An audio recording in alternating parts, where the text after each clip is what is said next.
today is September 25th. It's about 10 till 10 o'clock in the morning, and we're here at the Jewish Educational Alliance, and we're interviewing Mr. Arthur Horovitz. I'm sorry. And can you please spell your name for us so we get it right? Last name? Yes, sir. Horo, V as in Victor, I-T-Z. Didn't want to get that wrong. All right. And we're just going to get a little bit of background on you. Where were you born, Arthur? I was born in Savannah. And did you live there? Were you born and raised in Savannah? Yes, all my family was, my mother and father were born in, no, take that back. My father was born in Savannah. My mother was born in Russia. Oh, really? That's interesting. So how did your mother end up in Savannah? She came with her family, which was quite a large family. Mm-hmm. They got out right before the revolution. Oh. And they came over, landed in New York, landed in Baltimore, Mm-hmm. and came on down to Savannah. They had some relatives. That's nice. All right. And how many children were in your family? There's two boys. Two boys. Are you the oldest? oldest? Not a foster boy, but a part brother. Mm. And are you the oldest or the youngest? Or? I'm the youngest. Unfortunately, the other two passed away. Oh. Okay, I guess we'll go back go a little bit now into your military history, which is the reason why we're here. So what part exactly of the military were you in? Were you in the Air Force? Yes, I was in the Air Force. At that time, they called it the Army Air Force. Okay. And where exactly, with what regiment or what did you serve with? I served with the Air Force Army. Okay. It was the, they called it the U.S. Army Air Corps. Air Corps. Okay. And did you serve, now Ms. Greenberg said, did you serve with the Mighty Eighth or? When I finished training, it was near the end of '44, and I took crew training together in Charleston. And at that time, we trained in Charleston with the crew about 6 weeks. And then we went to Mitchell Field, New York, and picked up a brand new B-24, flew it to Goose Bay, Labrador, then to Iceland, and then over to England. All right. So what exactly was your job in the Air Force? I was a pilot. You were a pilot, and you Yeah. flew, you said B-24s? B-24s. All right. And how big of a crew comes with the B-24? 10. So you got to know your crew pretty good, huh? Well, yes. We were together comparatively a short length of time, but you got to know them. I don't remember names right now. Well, it was a while ago. Yeah, the other pilot's name was Cockrell. I remember that. I don't remember the others. So why exactly did you decide to join the Army? Were you drafted or? No, at that time you had to go in as a voluntary draftee. You couldn't join the service.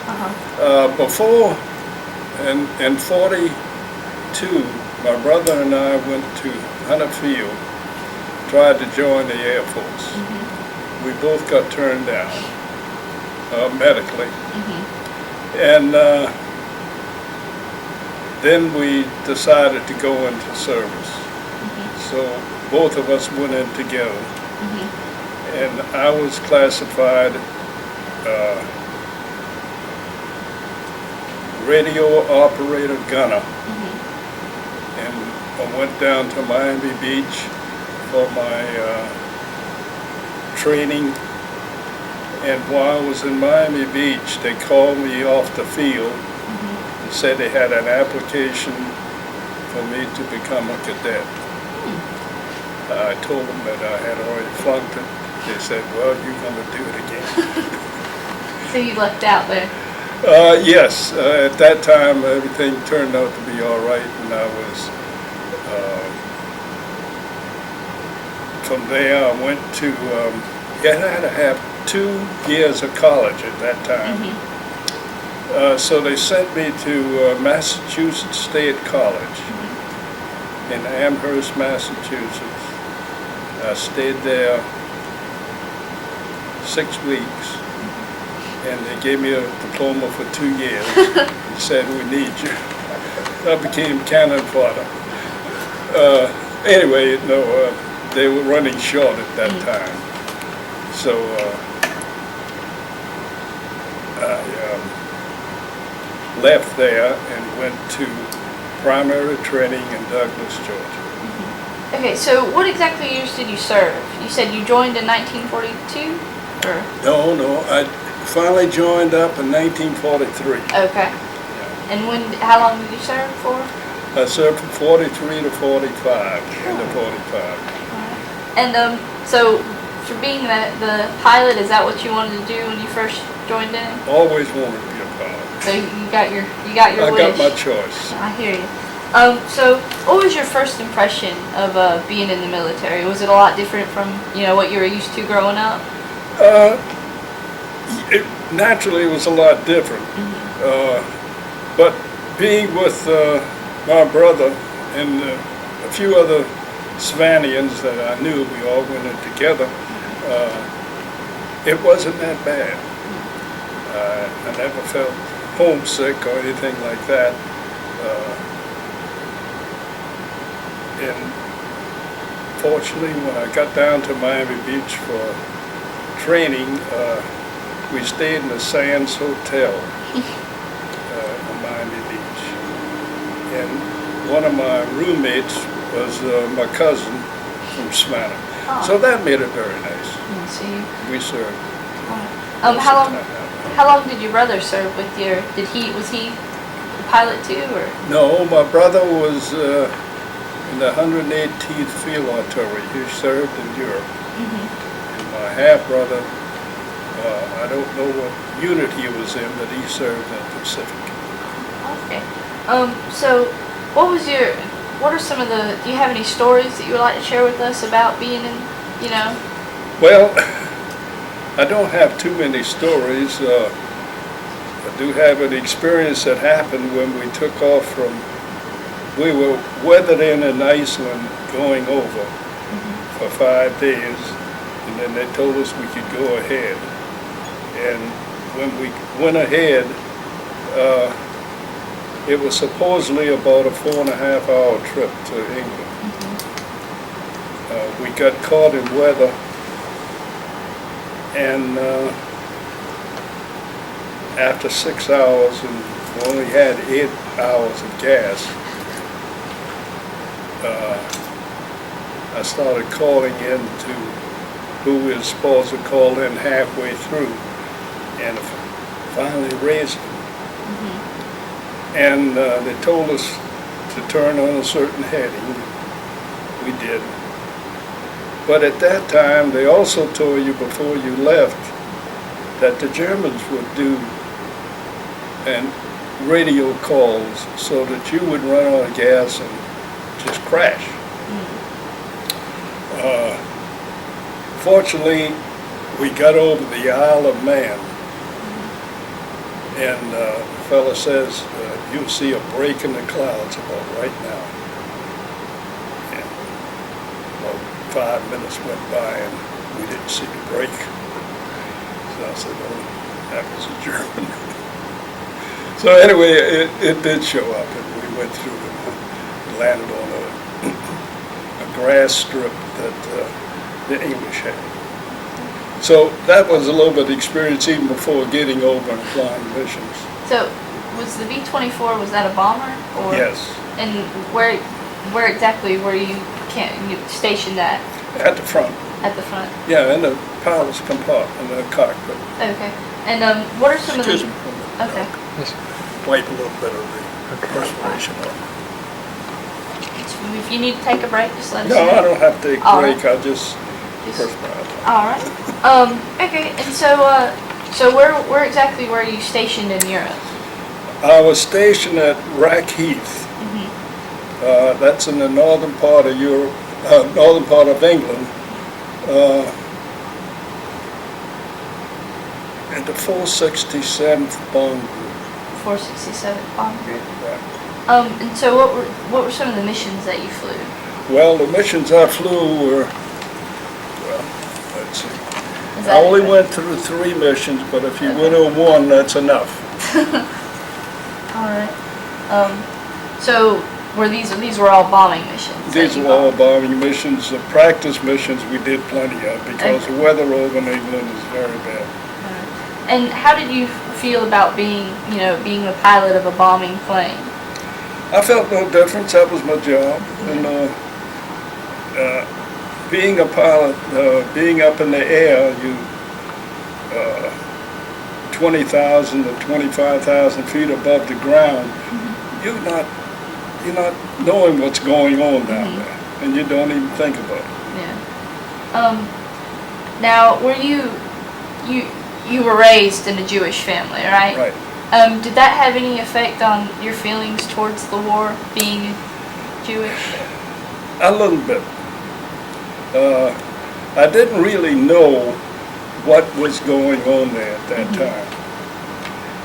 I only really found out about it when I came back. Came back? Yeah. So you never really had any experiences with seeing any of the concentration camps or anything? No. All right, so this bombing trip in, Germany, you rode, they were all in Germany, weren't they? Well, they were all in Germany because that was Germany owned everything over there. Yeah. So this last one, Carlsbad, that was in Czechoslovakia. That was the longest mission I think that the 8th Air Force flew. Okay. It was close to 10 hours. Goodness gracious. And of course it went all over France and almost to Spain before they don't go on a direct line to go on a mission. They try to fool the enemy some way. Okay. And we went, I think, close to Spain at that time before we turned into Czechoslovakia. And it was a long flight. So you only really ever flew those 3 missions? That's all. And the war ended. Oh, how did you feel about the war ending? Well, I was glad that it was over. Being young, I think I was 19 at that time.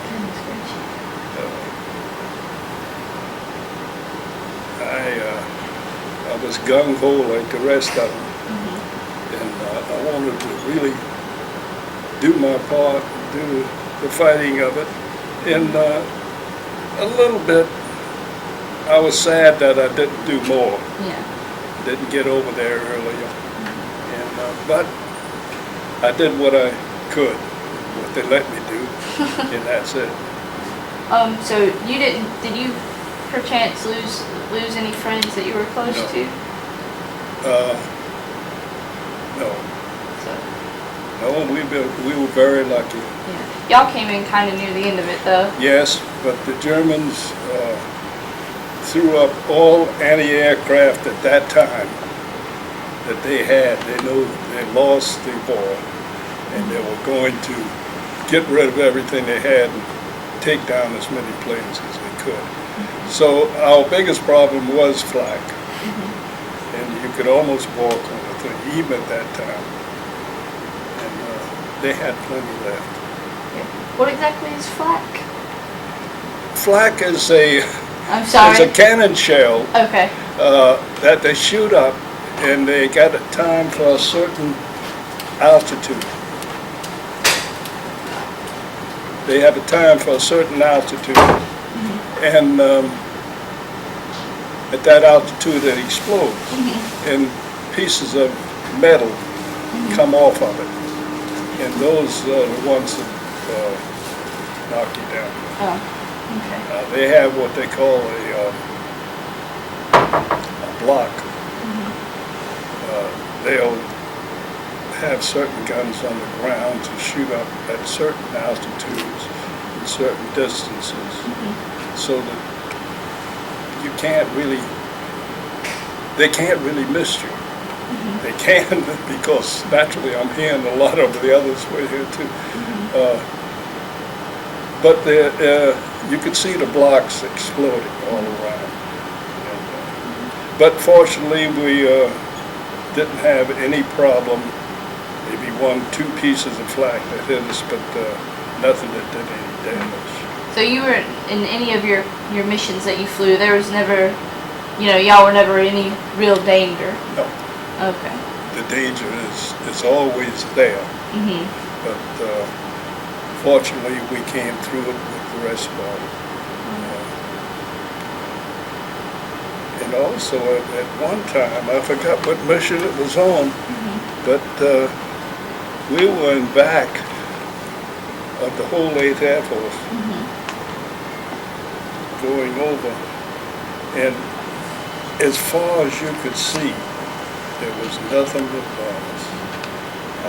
It was the most incredible thing because you'll never see it again. There may be 2,000 to 3,000 bombers in one mission, and they were flying so heavy that when you pass a certain altitude, you got what you call it makes a cloud out of the exhaust of the aircraft, and it became so heavy it was almost like flying blind. But of course, that almost is not true. It's just there. Now, you said you were only 19 when you were a pilot. Was that a really big responsibility to have at 19 to be the pilot? I never thought I was 19. I thought I was 40. I thought I knew everything. So, and I didn't. The responsibility wasn't overwhelming then, huh? I mean, I was trained for the job, and just like the rest of the fellows, we were all trained for our jobs, and we did them. Fortunately, we didn't have any real problems. So I guess that's what made it.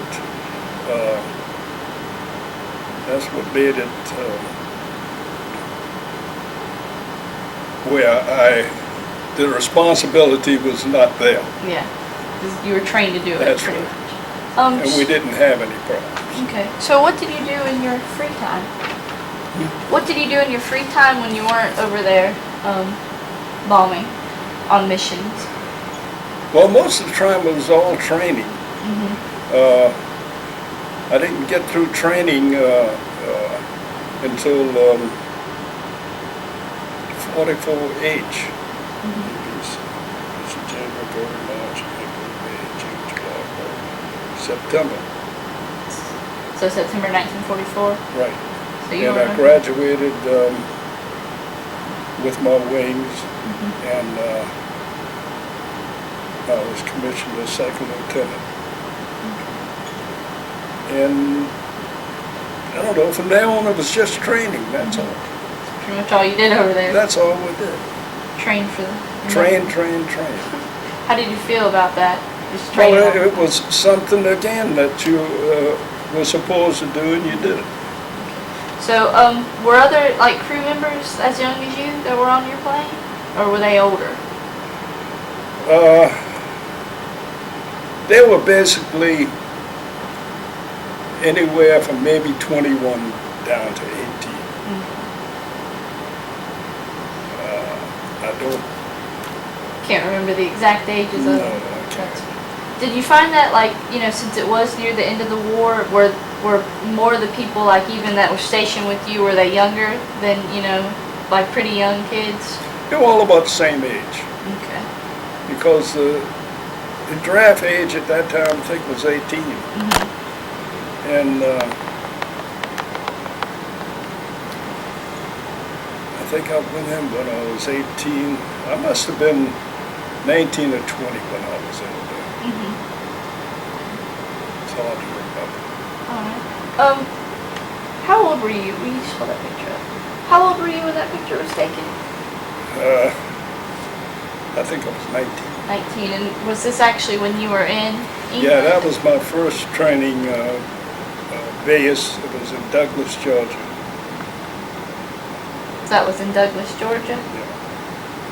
All right. Did you have any nicknames perchance while you were in there? Yeah, my nickname is Bubba. And how do you get that? Because you were Southern boy, or? I guess well, it's a real Southern name. Yeah. And I think my brother couldn't pronounce brother, and he said Bubba, and it stuck. Oh, I see. It stayed with me all my life. And in fact, I'm still calling Bubba. That's what you were called. If you just, what do some of these medals and everything mean? This is the American Theater campaign. Mm-hmm. This European Theater with 3 battle stars. Mm-hmm. This is the Victory Medal. Okay. This is the marksmanship. I got the rifle and the pistol, but the pistol came off somewhere. These below here are the Korean, which are not part of the World War II. Did you fight in the Korean War also? I was in the Korean War. I did not fly. Oh, you did not fly. Well, what was your job during the Korean War? I was an adjutant of a group. What's that mean? Well, it's like a secretary of a group. Okay. So I don't know some of the terminology. And so these are all from your Korean? This is Korean. This is the little medal that they give you when you get out of service. Mm-hmm. And it says your service through September 1939 through December 31st, 1946? Or is that the length of the war? That's the length of the war. Okay. And if you were any time but in there, you got one of these. Okay, and these are your dog tags right here? This is my dog tags, and this is my flying wings. Oh, I see. And so you get one of those each of the campaigns that you fought in or flew in? Yes. This is the American campaign. As long as you were in service in the United States, you got this medal. Okay. This was the European theater. And as long as you were any part of the European theater, you got this one. And the battles that you were in at that time. So those are the 3 missions you flew? The 3 battles at that time. So you flew 1 mission and 3 battles? Yeah. Okay. And this is the original ribbons that I had. These are ones that the government gave you. Yeah, you can tell that one's a little worn. Yeah. And what, is this the World War II? That's the Victory Medal. The Victory Medal, V-Day. Yeah. That's right. All right. Are there any other little points or anything that you would like to just say, since you have the whole audience? I really don't. I really can't think of anything else that would really. I came back from service. Oh yes, I can tell you a real. I came back from England, leaving from Southampton on a ship. And on this ship was a bunch of POWs, our POWs, that just got released. And I got into the wrong mess hall, and it was the POW mess hall, and the food, of course, was very light, soupy type food. And I got my tray, and I was going to sit down, and I heard somebody, a little voice behind me saying, "Bubba, hey, Bubba." I said, "Nobody in the European theater knows me by the name of Bubba." I turned around, and there was Herman Cramden, which is a Savannah fellow. He was shot down and spent 10 months in a concentration camp. And when I turned around and looked at him, looking at a skeleton with skin stretched over it. And of course we hugged and kissed and all that mess. And he said, "Bubba, I'm hungry." I said, "Come on, I'll find my mess hall upstairs and we'll go in." Of course they had tickets to go in there. We went to first or second city. Well, I went in first and handed him the ticket out the window, and he came in. So that's a little excerpt that happens. How did that make you feel, seeing all those people who had been in the concentration camps? Well, it makes me glad that I didn't have to go through what he went through after I heard his experiences. In fact, he wrote a book about him, which is, I think, in the Library of Congress now. What's the name of the book? I could tell you the name of it. I have it down somewhere. Interesting to see. Gosh. It's fine. Take your time.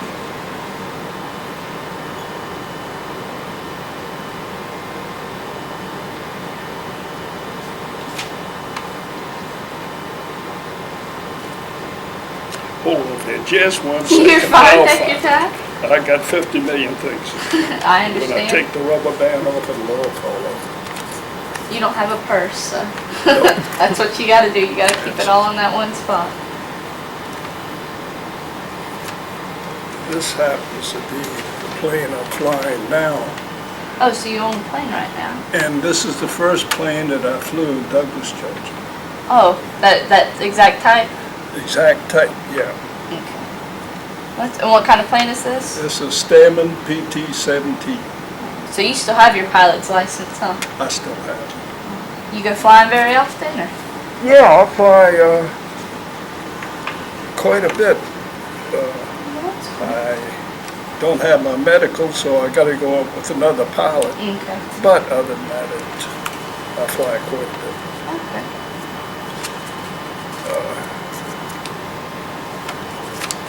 I'll find it when it's all over. It's fine. If you just want to look for it later when we're done. Yeah, can do that. All right. You know. Okay. So, was he Jewish? Yes. And did that make it a little bit more surreal to you? Yes, and fortunately, when he bailed out of his plane, his dog tags got lost. Oh. And they asked what religion he was, and he said Lutheran. But the name of Cramden, it sounds German anyhow. And so they accepted that, and he went along that way. If he would have said that he was Jewish, would they have? He would have been in a lot of trouble. Okay. And on your dog tags, does it have? It has Hebrew. You can't down really see here. it. Okay, is that it down there? Okay. So that, I guess that kind of, made it hit close to home because, Yes, it did. You didn't know any of those people in Germany, but you knew him. No, after I got out and got married, I found out that a few of my wife's family had been in a concentration camp, and never found out what happened. So you said that you really didn't learn about the concentration camps until after you came home. No, I didn't realize how bad it was. And I knew that something was going on over there, but I didn't know exactly what it was. Maybe it's because I was too young to get into things like that, and concentrating on my own self and nobody else's. Was that, so you think it was just maybe you, or did they kind of keep a little bit of the whole military kind of in the dark? No. Of course, it was all in the newspapers and everything, and I don't think it was just probably being young and not paying attention to what was going on. How did it make you feel afterwards when you realized what was happening? Very glad that I was there. And so I guess you did my part in stopping the war. So do you have any, you don't have any remorse or anything for? Not a bit. All right.